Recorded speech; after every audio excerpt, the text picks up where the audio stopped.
Vamos então dar continuidade ao nosso estudo na carta aos Filipenses, no capítulo 4. E eu sugeria que nós lêssemos o capítulo 4 todo e eu ia pedir ao Dário, pode ser, Dário? Lês o capítulo, pode ser? O capítulo todo? Sim. Se calhar, tá bem. Certo, força. Diz assim a palavra de Deus. Portanto, meus amados e muito queridos irmãos, minha alegria e coroa, estai assim firmes no Senhor, amados. Roga a Evódia e roga a Sintique que sintam mesmo no Senhor. E peço a ti, também a ti, meu verdadeiro companheiro, que ajudes essas mulheres que trabalharam comigo no Evangelho e com Clemente e com os outros cooperadores cujos nomes estão no livro da vida.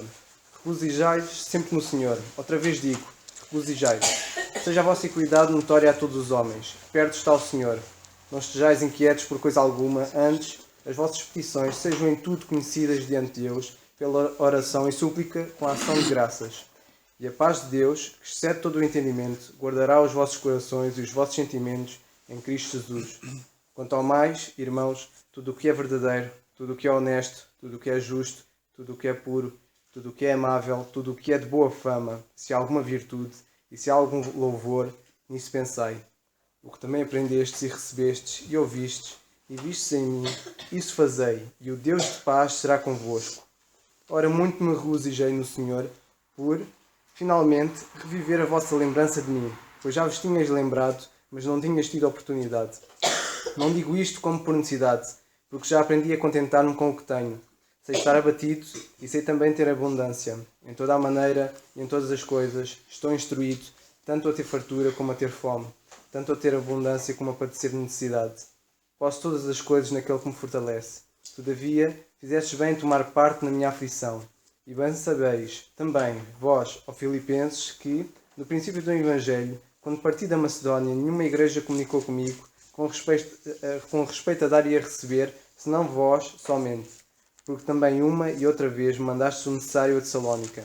Não que procure dádivas, mas procuro o fruto que abunde para a vossa conta. Mas bastante tenho recebido, e tenho abundância. Cheio estou, depois que recebi de Epafrodito, o que da vossa parte me foi enviado, como cheiro de suavidade e sacrifício agradável e aprazível a Deus. O meu Deus, segundo as suas riquezas, suprirá todas as vossas necessidades em glória por Cristo Jesus. Ora a Deus e Pai seja dada a glória para todo o sempre. Amém. Saudai todos os santos em Cristo Jesus. Os irmãos que estão comigo vos saúdam. Todos os santos vos saúdam, mas, principalmente, os que são da casa de César. A graça do Senhor Jesus Cristo seja com todos vós. Amém. Graças a Deus. Eu vou só dar continuidade ao estudo que nós fizemos na semana passada, com um breve pensamento que eu espero que seja também elucidativo e seja instrutivo para todos nós e que tenha a ver com exatamente aquilo que falamos na semana passada. É só por causa disso que eu vou iniciar e depois já vou passar a palavra para os que tiverem pensamentos.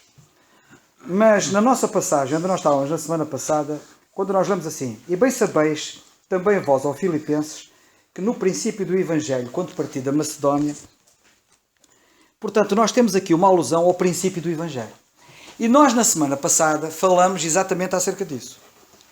Porque me parece que é muito importante nós percebermos aquilo que foi então explanado, e que eu não vou repetir, e que tem a ver com o facto que há que perceber que quando Paulo fala aqui no princípio do Evangelho, associando ao seu próprio ministério e ao princípio do seu ministério, portanto ele associa o princípio, aquilo que ele chama o princípio do Evangelho, ao princípio do seu ministério. Isto significa que há um Evangelho antes do seu ministério, que naturalmente não é igual a este Evangelho que ele está-se aqui a referir. E isto é muito importante referir, e aqui repiso, porque a maior parte das pessoas mal esclarecidas e mal instruídas estão convencidas que há só um Evangelho na Bíblia, o que não corresponde à realidade. Na semana passada vimos isso com algum detalhe e, portanto, eu queria chamar a vossa atenção para isso. Mas, em segundo lugar, e baseando-me aqui nesta passagem do princípio, esta questão do princípio é muito importante. E é muito importante porquê? Por exemplo, isto esclarece este conceito e o estar atento ao que a Bíblia diz ajuda a perceber coisas que de outra forma não perceberíamos. Por exemplo, se calhar muita gente nunca tinha-se apercebido deste pequeno detalhe, que Paulo fala do princípio do Evangelho, que naturalmente o que ele pregava era o Evangelho da Graça, ele nunca pregou outro, como sendo distinto, por exemplo, do Evangelho do Reino que o Senhor Jesus Cristo pregava anteriormente. Mas há aqui um pequeno pormenor que eu gostava de chamar a vossa atenção e gostava que vocês visseis, porque são estes pequenos detalhes que nos abrem, muitas vezes, os olhos para verdades que às vezes não estão muito claras. Por exemplo, na primeira carta aos Coríntios, no capítulo 1,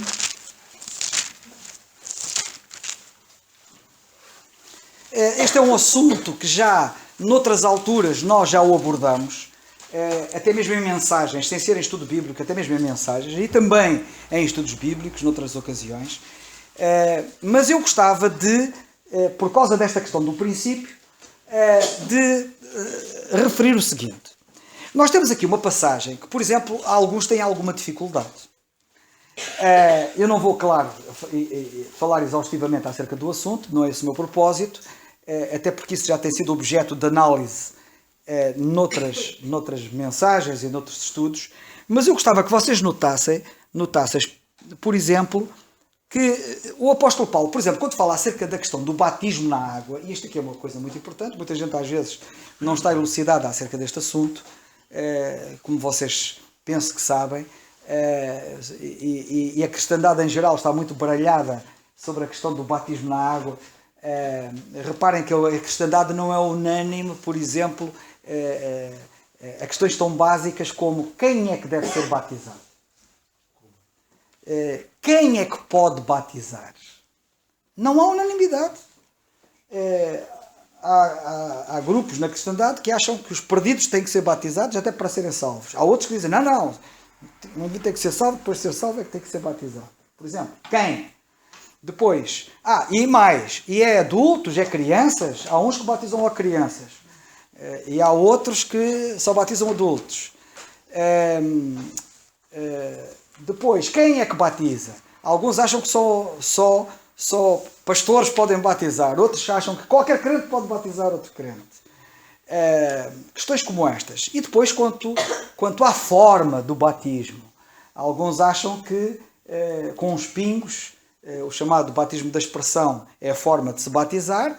Há outros que acham que é por derramamento, pegando numa espécie de uma concha e lançar água em cima da cabeça da pessoa, e há outros ainda que acham que é por imersão. A cristandade não é unânime acerca da questão do batismo. E depois existem outros, como nós, que entendemos que o batismo na água hoje não está em vigor. E percebemos isso claramente quando manejamos bem a palavra da verdade. O que eu acho curioso é que quando surgimos nós e dizemos que o batismo na água não está em vigor, quase que aparecemos como uns hereges. Quando eles que se dão muito bem uns com os outros, os que batizam das diferentes formas e das diversas maneiras, para os diferentes propósitos, às diferentes pessoas, a gente chega a uma conclusão. Alguém está a batizar errado. Alguém está a batizar errado. E todos, de uma forma geral, estão a batizar errado. Porque a realidade é esta. Temos que ser muito objetivos. Portanto, eu até estou quase como o Darby neste aspecto. Se eu não tivesse luz, porque pela graça de Deus tenho, mas se não tivesse luz, eu diria como um dia para chegar ao pé do John Nelson Darby e perguntar-lhe assim, o que é que acha sobre o batismo na água?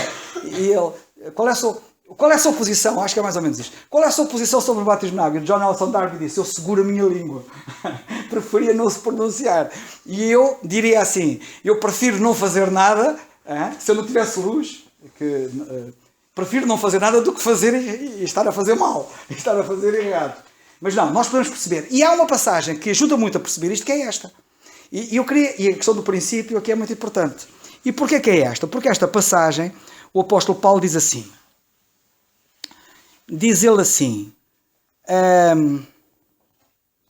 dou graças a Deus, versículo 14, porque a nenhum de vós batizei, senão a Cristo pegai. Por acaso é curioso, porque ele começa logo por dizer que dá graças a Deus por não batizar, por batizar poucos. Que é uma coisa curiosa. Os que batizam hoje em dia dão graças a Deus por batizar muitos.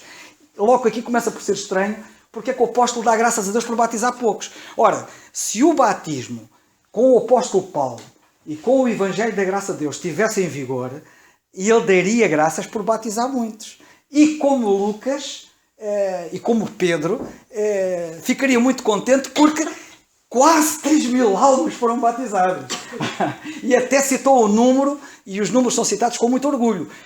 Agora, nós vemos um apóstolo Paulo alegrar-se e registar essa alegria exatamente numa posição inversa, ou seja, por batizar poucos, o que é estranho no mínimo. E nós vamos poder perceber, e atenção que isto agora é muito importante. E porquê é que ele dava graças a Deus por batizar poucos? Porque quando o apóstolo Paulo se converteu, o batismo na água estava em vigor. E quando o apóstolo Paulo se converteu, o Senhor apareceu-lhe e deu-lhe as revelações acerca do novo programa da graça que iria entrar. E esse programa da graça foi-lhe revelado progressivamente, não foi abruptamente, não foi repentinamente, foi progressivamente. O Senhor foi-lhe revelando coisas após coisas e, à medida que as novas realidades entravam, as velhas saíam, porque umas substituíam as outras. É assim, por exemplo, que nós entendemos que Paulo, por exemplo, no princípio do seu ministério, circuncidou Timóteo.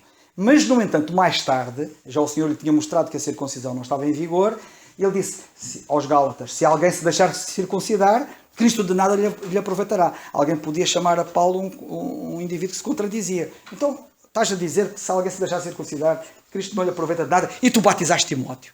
É preciso perceber porque é que ele batizou Timóteo. Porque na altura, quando ele batizou Timóteo, ele ainda não tinha recebido da parte do Senhor a instrução de que a circuncisão não estava em vigor. E assim, da mesma forma, nós vemos isso em muitos outros aspectos, mas foi assim que, da mesma forma, ele, no princípio do seu ministério, ele batizou alguns, porque isso ele ainda não sabia que o batismo não estava em vigor. E batizou alguns, ele próprio foi batizado e batizou alguns. Quando ele percebe, quando o Senhor lhe mostra que o batismo não fazia parte do programa da dispensação da graça de Deus, ele aí vira-se e diz, dou graças a Deus porque batizei poucos. Se o batismo não está em vigor nesta dispensação, eu dou graças a Deus porque foram poucos os que eu batizei e não foram muitos. Estão a compreender a ideia? Portanto, isto é muito claro sobre esta matéria. Mas há aqui uma coisa muito importante, que é o seguinte. Não vamos entrar em detalhe sobre esta passagem, isto já foi objeto de outras análises noutras alturas, mas eu queria chamar a vossa atenção para um pequeno pormenor, porque isto é muito significativo, que é para vocês verem que aquilo que ele está a dizer é mesmo assim. Ele aqui faz uma referência a pessoas, e até diz quais foram as pessoas que ele batizou. Depois há uma coisa curiosa que ele diz assim, diz ele assim, dou graças a Deus porque ninguém batizei, diz ele, senão a Crispo e a Gaio. Eu só batizei a Crispo e a Gaio. Depois ele virou-se e diz, versículo 16, batizei também a família de Estéfanas. Batizei a Crispo e a Gaio. Dou graças a Deus só batizei a Crispo e a Gaio. Espera só um bocadinho. Não, também batizei a família de Estéfanas. E depois acrescenta e diz assim, além destes, não sei se batizei mais alguém. Já não me lembro. Também não é relevante. Mas é relevante ele ter registrado estes. Sabem porquê? Portanto, ele está-se a lembrar de quem é que batizou. E o que é que foi que eu disse? Que ele batizou no princípio, quando ele ainda não sabia da revelação de Deus, que depois mais tarde Deus lhe deu. Porque depois a seguir, já viram o que é que ele diz a seguir? Diz ele assim, versículo 17. Porque Cristo enviou-me não para batizar, mas para evangelizar. Cristo ele não enviou para batizar. O apóstolo Pedro não podia dizer isto, porque Pedro foi enviado para batizar. João foi enviado para batizar, Tiago foi enviado para batizar, mas Paulo disse, eu não fui enviado para batizar. O Senhor mandou os 12 batizar, mas a este apóstolo, diferente dos 12, o Senhor não mandou batizar, porque não fazia parte. E por isso é que ele diz, eu dou graças a Deus, porque só batizei aqueles, quando no princípio ainda não percebia, só batizei aqueles. Ok? Agora tomem atenção ao seguinte. Quem são as pessoas que ele registra aqui? Por exemplo, ele, entre são poucas, não é? Estou aqui 3 pessoas identificadas, Crispo, Gaio e depois Estéfanas. Também batizei a família de Estéfanas. Será que a gente pode aprender aqui alguma coisa com isto? Bem, no último capítulo da Carta aos Coríntios, no capítulo 16, nós vamos ver ali um pormenor interessante que eu gostava que vocês reparassem, que é o seguinte. Diz ele assim. Obrigado. Versículo 15. Agora vos rogo, irmãos, sabeis que a família de Estéfanas é as primícias da Acaia e que se tem dedicado ao ministério dos santos. Ora, uma das pessoas, ou uma das famílias que foi batizada, foi a família de Estéfanas, que ele se refere no capítulo 1. E ele chegou ao fim da carta e diz, acerca desta família, diz-nos uma coisa muito importante. está-nos aqui a dar uma informação muito importante. E a informação que ele está a dar é que a família de Estéfanas é das primícias da Acaia. Sabe o que é que quer dizer primícias? Para quem não conhece e lê assim de ânimo leve e não sabe o que é que está a ler, não sabe o significado. Primícias quer dizer primeiros frutos. O que ele está a dizer é que a família de Estéfanas foi das primeiras conversões na Acaia. E, portanto, as primeiras conversões... Portanto, não estamos a falar de um crente que foi dos últimos a ser convertidos. Estamos a falar de um crente que foi dos primeiros a ser convertidos. E foram exatamente estes primeiros convertidos, que estavam no princípio, daí o princípio, a importância do princípio, os primeiros, no princípio do Evangelho, quando o Paulo no princípio estava a pregar o Evangelho, os primeiros convertidos foram batizados. É o caso deles. Depois os outros já não. Compreendem? Eu espero que este pensamento possa de alguma forma ajudar, mas é muito importante perceber isto. Mas eu já falei muito e já falei mais do que aquilo que eu queria e portanto temos aqui irmãos para dar os seus pensamentos. Mas já não falo mais nada, tu podes tudo. Posso fazer Força. tudo naquilo que me fortalece. Não é nada de nenhum pensamento que quero dar, é só relembrar que sobre esta passagem, sobre a evangelização do apóstolo Paulo, há uma série de 4 ou 5 mensagens dadas pelo nosso irmão Carlos, estive agora a ver, entre dezembro de 2014 e abril de 2015, tudo sobre esta mesma passagem, por isso recomendo a todos a leitura. Escutarem, está tudo disponível no site. Leitura não, audição. Exatamente, audição no site da igreja, porque é muito importante. Eu queria só falar sobre ainda o facto do princípio do Evangelho, relembrar uma passagem que já tenho. Isto se calhar para alguns pode parecer mais do mesmo, estar sempre a falar deste tema. Só que tenho de dizer que não são muitos os que têm a oportunidade de ouvir isto. De perceber claramente as bases do Evangelho. E depois andam à deriva. Por isso vocês, mesmo que isto possa parecer outra vez isto, eu já estou farto, entre aspas, de ouvir falar sempre da diferença entre os programas. Daniel, eu não te quero cortar o pensamento, mas deixa-me só dizer uma coisa. É que alguns, para além de não saberem o que é o Evangelho, ainda menos sabem como é o princípio do Evangelho.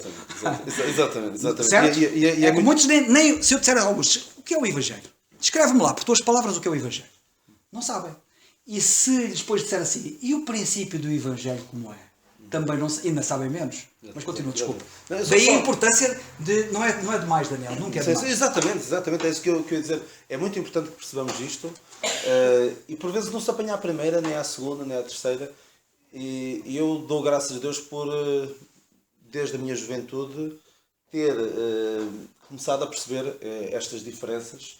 E é um privilégio para todos vocês terem esta oportunidade de ver estes assuntos postos de uma forma tão clara. É uma passagem que eu gosto muito e vou voltar a ela, que é 1 Timóteo 1,15. 1 Timóteo 1,15,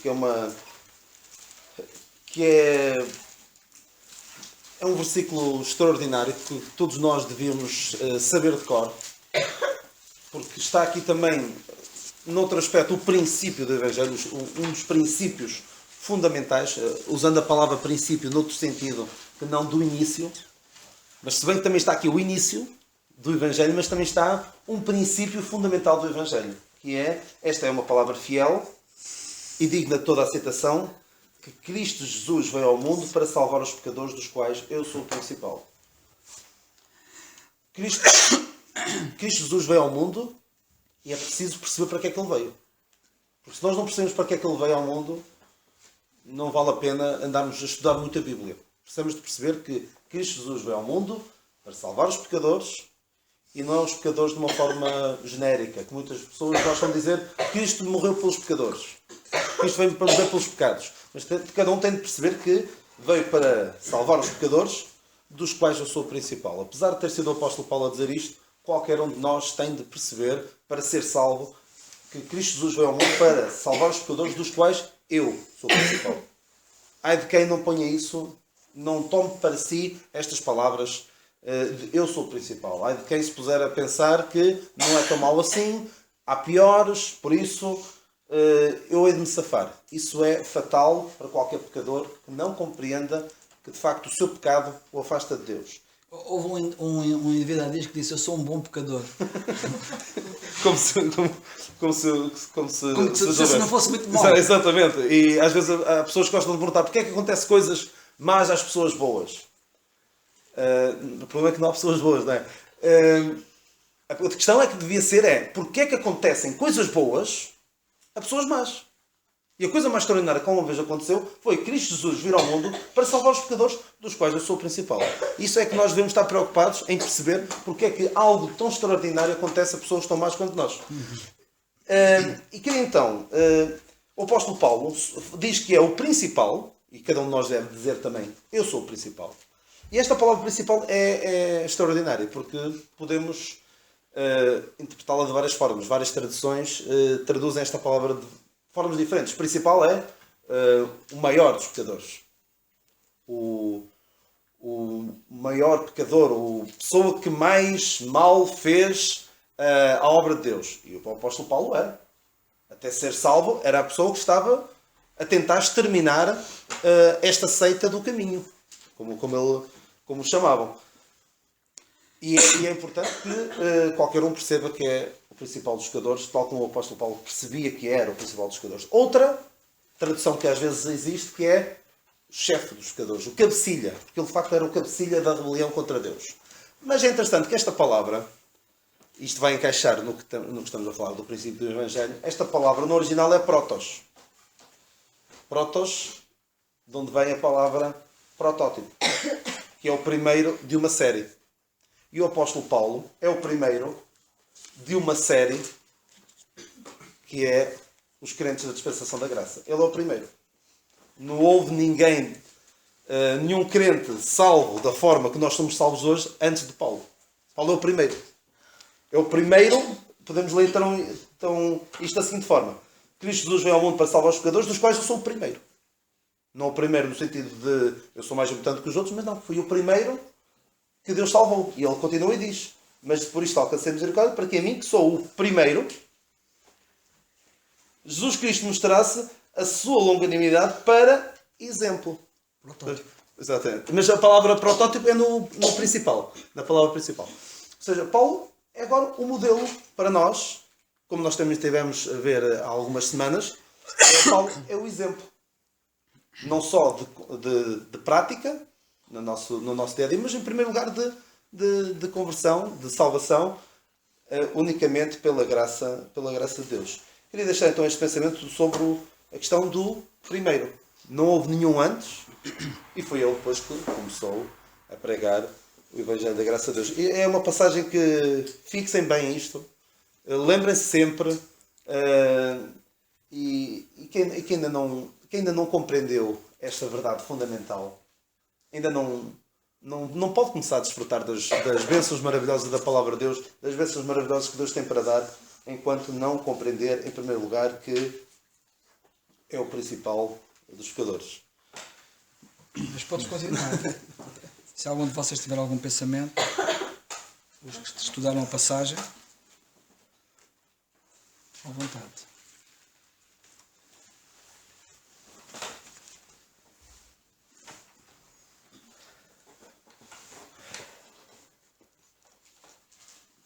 Eu gostava só de aproveitar e referindo aqui, já que estamos no primeiro princípio, no princípio, o apóstolo Paulo, já agora só para quem estiver atento, é muito importante ter esta noção, o apóstolo Paulo é o primeiro crente da Igreja Corpo de Cristo. Isto é muito importante. Muita gente pergunta, quando é que a Igreja Corpo de Cristo começa? Com a conversão do apóstolo Paulo. Ele foi o primeiro. E Deus pegou nele para ser o exemplo, como nós ouvimos, e ele próprio diz, de todos os que depois dele haviam de crer para a vida eterna. Portanto, ele foi o primeiro a ser salvo naqueles termos, como exemplo do que Deus tencionava fazer a partir dali. Quero aqui salvaguardar uma coisa muito importante. Paulo não foi a primeira pessoa a ser salva. Paulo foi a primeira pessoa a ser salva na dispensação da graça. Antes da dispensação da graça, houve crentes que foram salvos. E foram salvos todos eles mediante a obra que o Senhor Jesus Cristo fez na cruz do Calvário. Mas, na dispensação da graça, ele foi o primeiro a ser salvo. Já agora só um pequeno pormenor. Dispensação significa programa de governo. E Deus, ao longo da história, teve vários programas de governo. O programa de governo de Deus no Jardim do Éden, quando criou Adão e Eva, não era o mesmo que é hoje. Nem era o mesmo no tempo de Moisés. Estamos ali, já identifiquei 3 programas de governo diferentes. E ao longo da história nós temos vários programas de governo diferentes. Quando o Senhor Jesus Cristo vier à Terra, para estabelecer o seu reino na Terra, o programa de governo vai ser diferente. Ainda, destes 3. Isto para dizer o seguinte. A melhor ilustração para vocês poderem perceber do que é um programa de governo é exatamente o termo que eu utilizei, é um programa de governo. Porque a palavra dispensação vem da palavra grega oikonomia, que deu a nossa palavra economia. E economia significa o governo da casa. E neste caso, o governo da casa Portugal é o programa de governo da casa Portugal. Para utilizar uma ilustração mais fácil, talvez, para as pessoas, é pegar no programa, no governo, na administração, porque a palavra também quer dizer administração, economia ou dispensação quer dizer administração, que é tudo a mesma coisa. Programa de governo, administração, economia, governo da casa, a administração Obama, a administração Bush, a administração Reagan, etc. Essas administrações, no caso dos Estados Unidos da América, são programas de governo diferentes. Nós aqui também temos a administração Costa, neste momento. Já tivemos a administração Coelho, agora temos a administração Costa. São programas de governo diferentes. Ainda ontem ou hoje foi aprovado o programa de governo. E o programa de governo que foi agora aprovado não tem nada a ver com o programa de governo que vigorava anteriormente. Isto para dar a ideia e para percebermos que também é importante no tempo percebermos que Deus tem tido programas de governo que não são sempre os mesmos. Por exemplo, o programa de governo que está neste momento a vigorar, que é a dispensação da graça de Deus, é um programa de governo definido, com regras muito claras e bem definidas, entre as quais o batismo na água não está em vigor, como nós vimos há bocado, ao contrário do programa de governo anterior a este, em que o batismo na água estava em vigor, em que a circuncisão estava em vigor, etc, etc. Estão a ver? É muito importante vermos isto. Também é muito importante nós percebermos, porque, por exemplo, na carta aos Efésios, no capítulo 3, na Epístola aos Efésios, no capítulo 3, o apóstolo Paulo diz assim, versículo 1, por esta causa, eu, Paulo, sou prisioneiro de Jesus Cristo por vós, gentios, se é que tendes ouvido a dispensação da graça de Deus, que para convosco me foi dada. A dispensação da graça de Deus foi-me dada a mim. Portanto, antes de mim não há dispensação da graça. E a Igreja Corpo de Cristo tem a ver com a dispensação da graça. Portanto, se nós não temos dispensação da graça antes de Paulo, e isto é muito importante, porque há muita gente que pensa que quando o Senhor Jesus Cristo estava na Terra que era a dispensação da graça. Sim, a graça. Porque a graça se é manifestada a todos os homens. Sim, a graça e a verdade eram. Sim, a graça e a verdade era pelo Senhor Jesus Cristo. Muita gente, o problema, sabem qual é o problema de muita gente? O problema de muita gente é confundirem a graça de Deus numa dispensação com a dispensação da graça de Deus. Parece um trocadilho de palavras, mas se vocês refletirem sobre o que eu acabei de dizer, vão perceber. Uma coisa é a graça de Deus numa dispensação. E todas as dispensações nós temos a graça de Deus. Mas outra coisa diferente é a dispensação da graça de Deus. Porque nós vemos a graça de Deus no Jardim do Éden, quando Adão pecou. Nós vemos a graça de Deus manifestada no tempo de Noé. Nós vemos a graça de Deus manifestada em todas as épocas, em todas as eras, em todos os programas de governo. Mas dispensação de graça nunca houve como agora. Porque neste momento o mundo atingiu um patamar de rebelião, o mundo todo, sem exceção, tal com Deus, que Deus, na sua graça, resolveu que antes do juízo cair, porque ele vai cair, revelar graça como nunca fez, imerecidamente, a todos aqueles que creem naquilo que o Senhor Jesus Cristo fez. Sim, José Balvado. Só uma dúvida. Peço desculpa. Em cada dispensação, em cada programa, podemos dizer que há um Evangelho. Sim, eu na semana passada tive a ocasião de dizer, em termos absolutos, é como estás a dizer.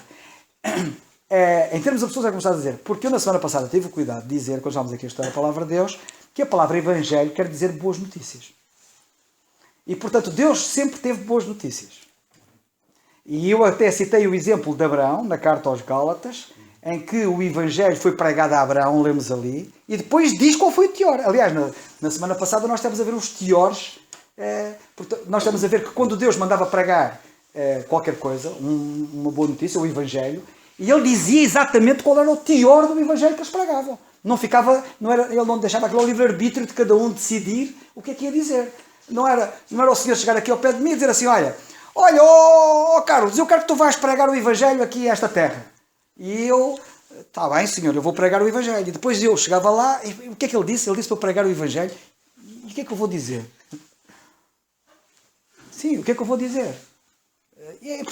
Mas o que é que eu vou dizer? Senhor, calma aí, Senhor, desculpa lá, tu disseste para eu pregar, e o que é que eu vou dizer? O que tu vais dizer é chegado o reino dos céus. Foi o que ele disse aos 12. Ou, foi o que ele disse a Paulo, disse uma coisa diferente, diz, Cristo morreu pelos vossos pecados. São coisas diferentes, anúncios diferentes. Ambos boas notícias. Esta última mais estranha, porque é a única vez que eu vejo na vida humana uma boa notícia ser anunciar uma morte. Porque o anúncio das mortes tem sempre mais notícias, mas a morte de Cristo é uma boa notícia. E é isto que nós temos que agora anunciar. Portanto, e eu tive a ocasião de dizer, e quando foi a Abraão, quando a Bíblia diz aos Gálatas que Deus pregou o Evangelho a Abraão, diz assim, diz Paulo, Deus pregou o Evangelho a Abraão, dizendo, na tua semente serão benditas todas as nações da terra. Ou seja, quando Deus pregou o Evangelho a Abraão, deu o teor da boa notícia. Está lá explícito, claramente. E o Evangelho ali na tua semente serão benditas todas as famílias da terra. Isto é uma boa notícia. Portanto, ao longo do tempo, Deus sempre deu várias boas notícias. Portanto, respondendo à tua pergunta muito sucintamente, é real o que estás a dizer. Até no Jardim do Éden. Até no Jardim do Todo a fruta comerás. É uma boa notícia. Sim, exceto da Exatamente. da Exatamente. E portanto, e até, isso agora levar-nos-ia para um estudo só sobre os Evangelhos, mas, por exemplo, no livro do Apocalipse, no capítulo 14, se não estou em erro, nós lemos já acerca da pregação do Evangelho eterno. Estamos em plena grande tribulação, estamos em pleno período apocalíptico, isto é futuro, e temos ali a pregação do Evangelho por anjos. E a pregação desse Evangelho é o chamado Evangelho eterno. E é diferente até pelo facto de serem anjos a pregar, que é uma coisa curiosa. Mas não vou entrar agora por aí, mas é só para vocês verem que de facto a Bíblia fala de diferentes evangelhos que não têm a ver uns com os outros. Sim. Ainda só relativamente a Apocalipse, pregação por anjos. Mas anjo também pode ser mensageiro, não é? Por exemplo, o João Batista estava profetizado no Velho Testamento, eis que eu vi o meu anjo, não é? Portanto, é verdade. É verdade. A etimologia da palavra anjo é essa. E, portanto, um anjo pode-se referir a um homem. Mas também convém lembrar... Está no capítulo 14, não é? 6. Isso que estás a dizer é verdade. A palavra anjo quer dizer enviado.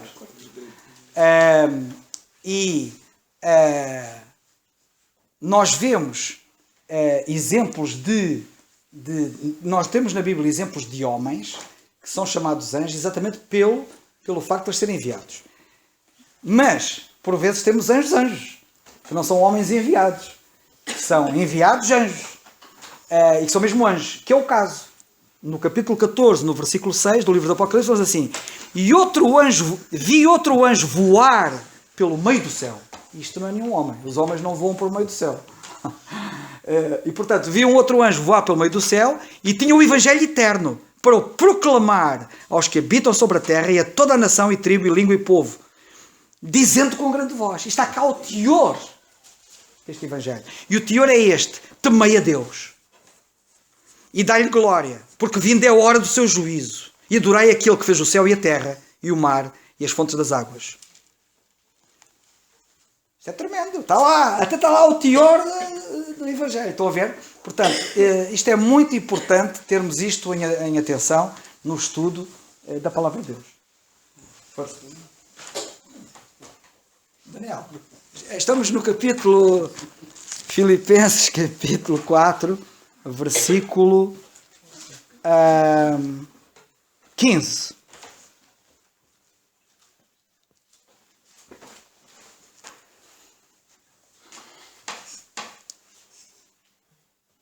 No versículo 15, que é para não ficarmos aqui em silêncios, gostava de então passar à frente e dizer o seguinte. Diz ele aqui que nenhuma igreja comunicou com ele a respeito de dar e receber, senão vós somente. Quando ele partiu, no princípio, da Macedónia. Já agora convém nós lembrarmos, eu penso que está no livro dos Atos dos Apóstolos, no capítulo 16, convém irmos lá dar uma espreita dela num instante, se faz favor.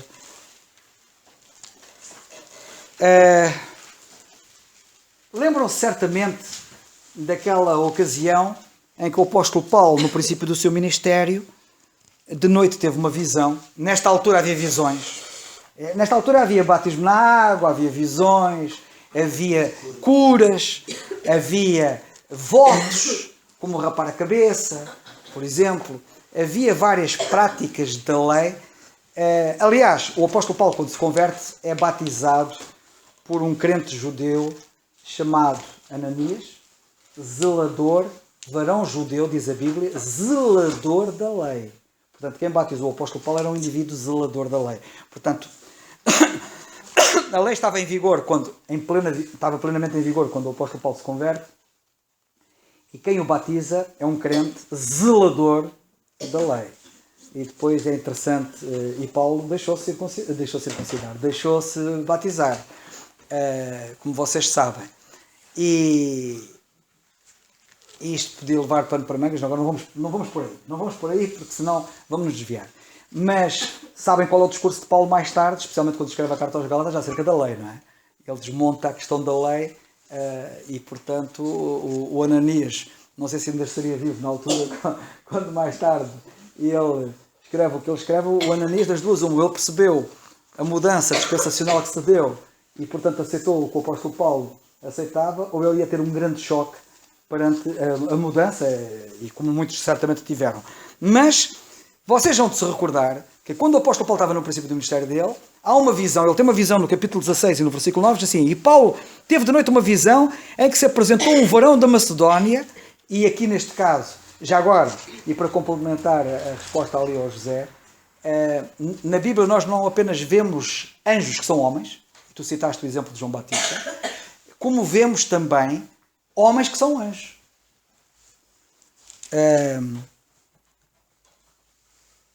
Que é o caso. Ele diz que se apresentou a ele um varão, um homem, da Macedónia. E lhe rogou dizendo, passa a Macedónia e ajuda-nos. Eu não sei se este homem que era homem, se era homem-anjo. Mas nós muitas vezes temos homens na Bíblia, portanto não estou a fazer uma afirmação, mas temos muitas vezes homens na Bíblia que parecem homens, apareceram como homens e eram anjos. E isso aconteceu com Abraão, como nós sabemos, e apareceu com outras personalidades no Velho Testamento. Eles na aparência pareciam homens, mas de facto eram anjos. Portanto, nós não apenas temos anjos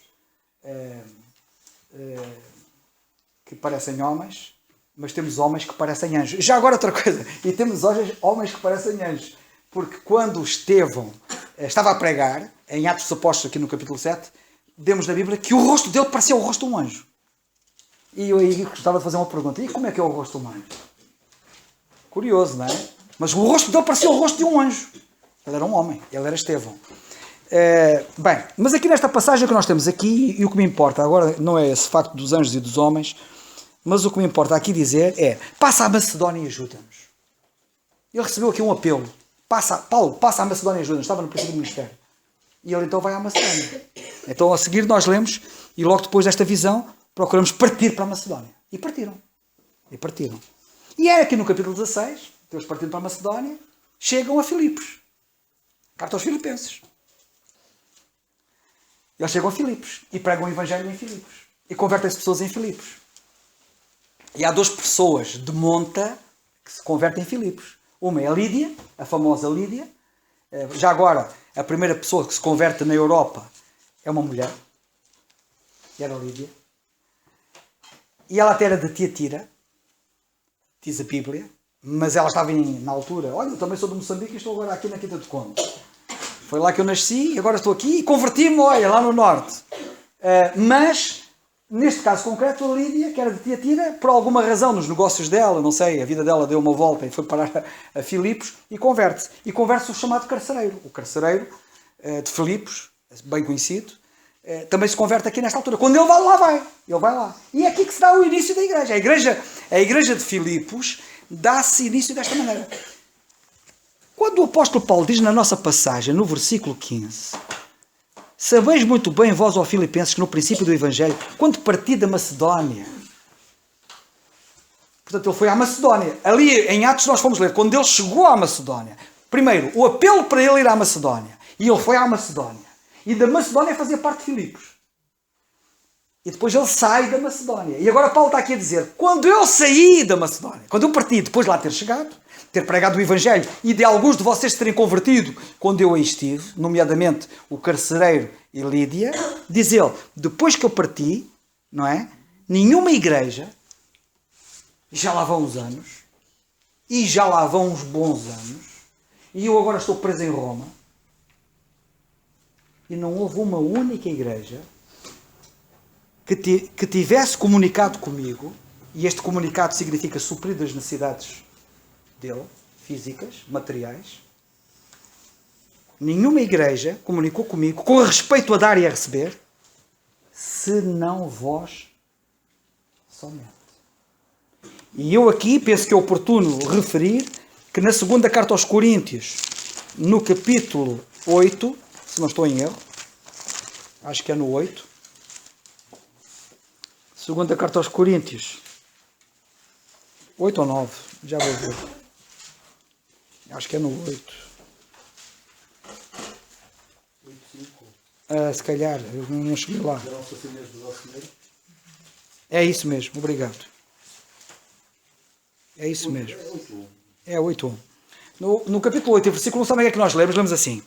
Também, irmãos, vos fazemos saber, ou conhecer, a graça de Deus dada às igrejas da Macedónia. Cá estão outra vez as igrejas da Macedónia. E quando vocês lerem na Bíblia sobre as igrejas da Macedónia, lembram-se, Filipos, os crentes filipenses. Eles eram uma das igrejas, uns dos crentes da Macedónia. Eles estavam na Macedónia. Como em muita prova de tribulação, reparem bem, vos fazemos conhecer a graça de Deus dada às igrejas da Macedónia. E atenção a uma coisa muito importante. A graça de Deus dada era graça para dar. Deus deu-lhes graça, deu-lhes uma capacidade, eu diria divina. É uma capacidade sobre-humana. É uma capacidade divina para eles darem aos outros, aos que precisavam. Ele está-se a referir a isso. Fazemos conhecer a graça de Deus dada às igrejas de Macedónia, como em muita prova de tribulação, houve abundância do seu gozo. Eles sofreram muito. Por menor importante, eram crentes que sofriam muito, mas gozavam muito.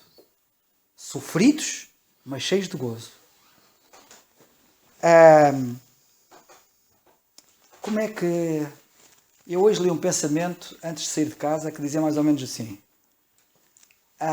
Eu prefiro, por outras palavras, eu prefiro fracassar numa causa que triunfará do que ter êxito numa causa que fracassará. O pensamento é mais ou menos este. E eu digo-vos uma coisa. Isto é fantástico. Eu não sei como é que havia de dizer, tinha que pensar como é que havia de dizer isto, mas eu prefiro sofrer numa causa que me traz alegria do que espairecer numa causa que me deixe estarrecer, no mau sentido, deixe entristecer. E ele então diz aqui, como em muita prova de tribulação houve abundância do seu gozo, e como a sua profunda pobreza abundou em riquezas da sua generosidade. Eles eram crentes pobres. Profunda pobreza. Isto para mim é tremendo. Os crentes da Macedónia eram crentes pobres. Profundamente pobres. Isto para mim arrasa-me. Por isso é que eu digo que esta graça, eu faço-vos conhecer a graça de Deus. É uma coisa divina. É sobre-humana. Como é que indivíduos pobres, profundamente pobres, e há pessoas que são profundamente pobres.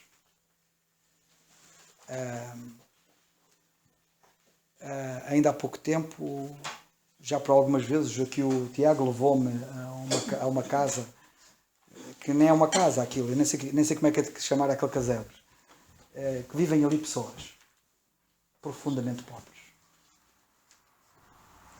E às quais ele tem levado o Evangelho e até ajuda naquele programa também e não só, já antes disso ele ajudava, mas naquele programa do Pão à Palavra, que nós temos a levar a efeito, profundamente pobres.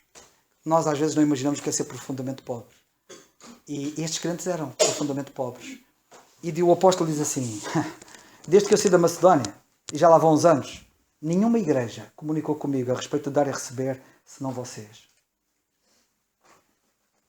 O que é que vocês têm a dizer a isto? Pensem lá um bocado. Tantas igrejas. Igrejas, algumas delas ricas. Eu há dias, acho que foi hoje, ou ontem, já nem sei, eu disse, por outras palavras, que nós temos que erradicar dois males. Até utilizei o termo, já não me lembro. Mas a ideia é esta, temos que erradicar dois males. É acabar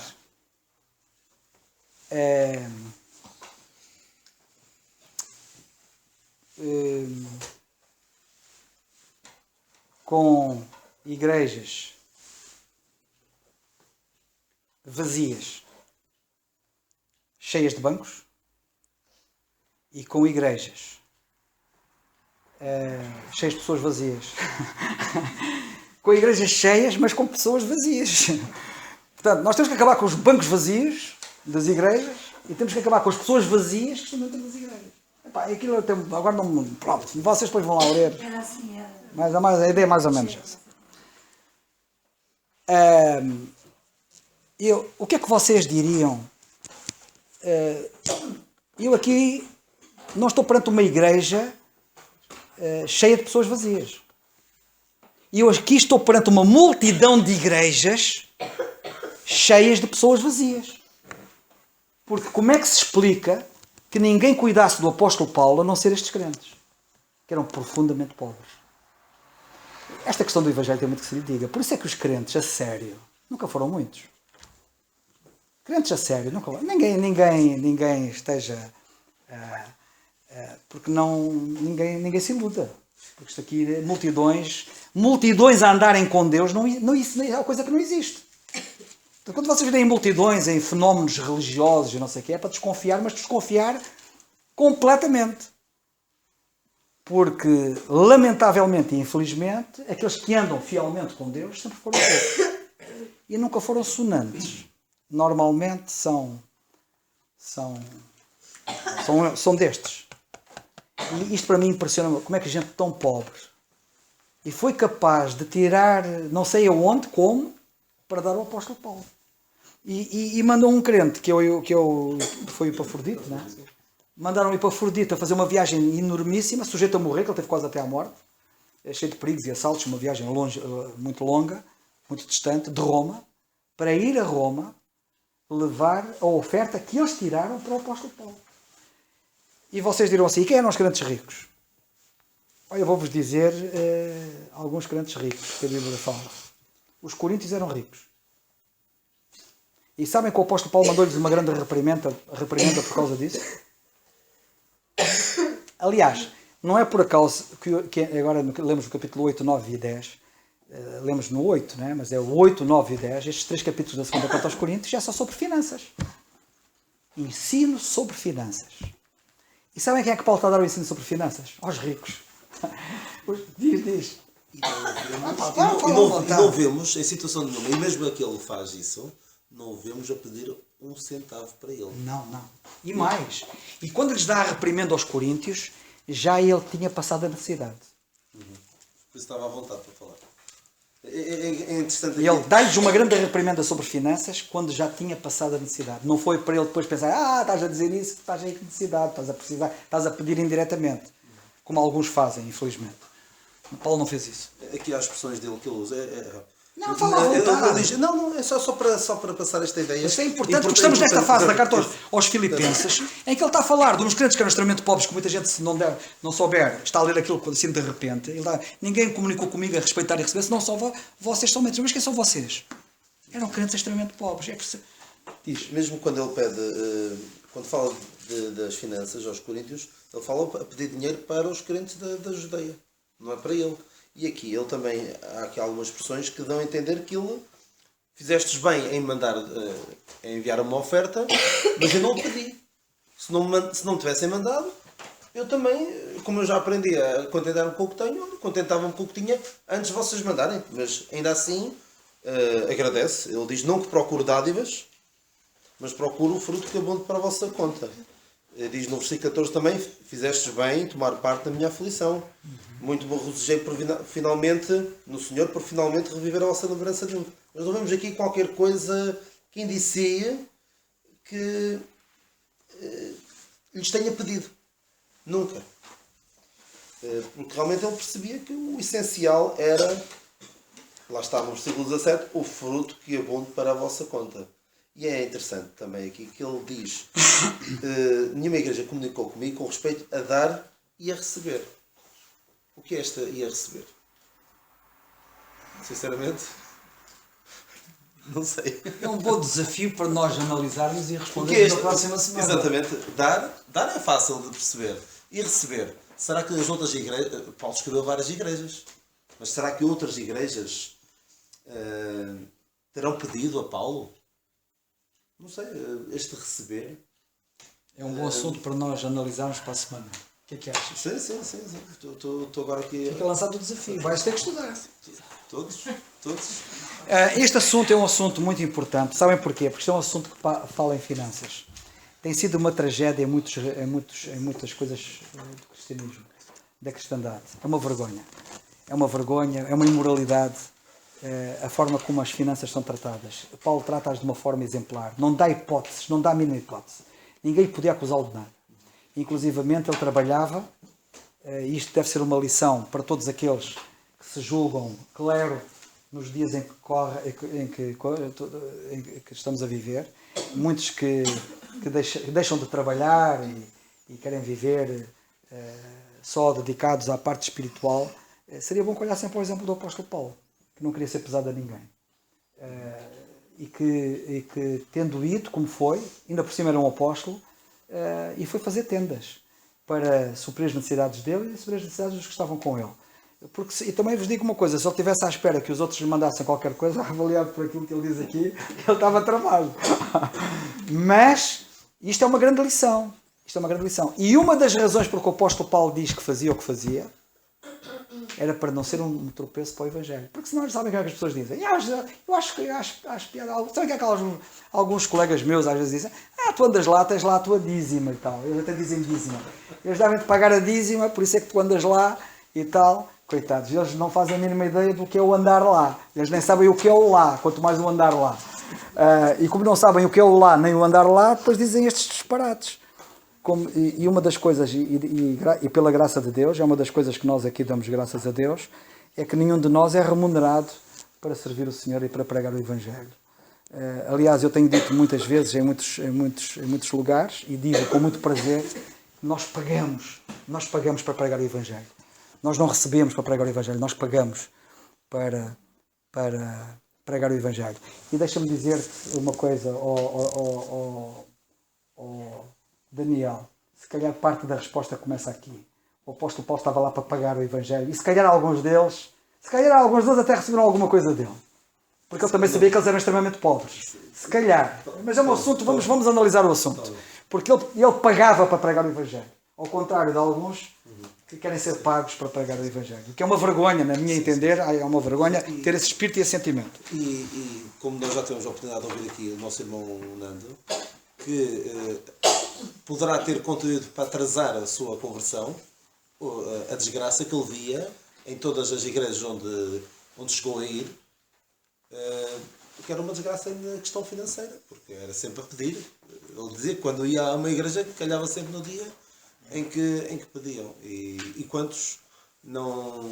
É complicado. É complicado. Eu digo-vos uma coisa. E nós não estamos agora a escalpelizar isto, mas se nós for... E devíamos, às vezes devíamos. Vocês imaginem, e vamos já terminar, mas vocês imaginem este cenário. Imaginem-me a mim a não trabalhar. Okay? Eu não trabalhava. Portanto, não tinha a minha fonte de rendimento própria e não trabalhava. E chegava aqui à igreja e dizia assim, meus irmãos, e eu estou-vos a pregar a palavra de Deus, e os irmãos têm que me sustentar. E, portanto, a Bíblia até diz que o obreiro é digno do seu salário, e os irmãos têm que me sustentar. E agora vocês imaginem isto. Isto é um princípio que está na Bíblia, e é um direito. Mas é um direito que Paulo abdica, porque muitos ainda não perceberam o que é graça. O problema de muitos é que ainda não perceberam o que é graça. Paulo tinha esse direito e abdicou. Por alguma razão ele abdicou. Não foi por acaso. Porque uma coisa é ter direitos. E outra coisa é abdicar dos direitos. Porque no fundo, todos até sabemos que nenhum de nós tem direitos. Nenhum de nós tem direitos. Os nossos direitos ficaram perdidos ali na cruz. Mas agora vocês imaginem isto. Eu não trabalhava e chegava aqui e vocês tinham que me sustentar. Ok? E depois temos vários exemplos de casos como este que eu acabei de ilustrar. Imaginem. E eu depois... Irmãos, vocês sabem que vocês têm que mudar, não é? Porque eu tenho família e tenho as coisas, tenho casa para pagar, e tenho a água, e tenho a luz, e preciso... E até para vir-vos ministrar a palavra de Deus, porque tenho carro, e o carro também custa dinheiro, e preciso de combustível, e preciso disto e daquilo. E vocês agora imaginem esta situação. Eu era um pregador, como muitos, cá por aí, e já não vou falar daqueles que são os casos extremos, que é uma vergonha, mas vou falar de um caso normal. Um caso perfeitamente normal. Um crente que tem uma vida mediana, um pastor de vida mediana, que não lhe falta nada, em termos de coisa, não tem necessidades, tem carro, tem isto, tem aquilo, e não sei o quê, anda mais ou menos bem vestido e tal, e não sei o quê, não sei o que mais. E lá na igreja onde ele está a ministrar a palavra de Deus, há um crente muito pobre. Há 2 crentes muito pobres. Há 3 crentes muito pobres. Que cara tem este indivíduo? Que cara! De estar numa situação melhor do que aqueles que estão a sustentá-lo. Dizem-me. Eu sei que Paulo pensava nisso. E nós temos que pensar nisso. Percebem? Isto é muito sério. É mais sério do que aquilo que a gente imagina. E muitos não pensam nisso. E deviam pensar nisso. Que Deus nos ajude.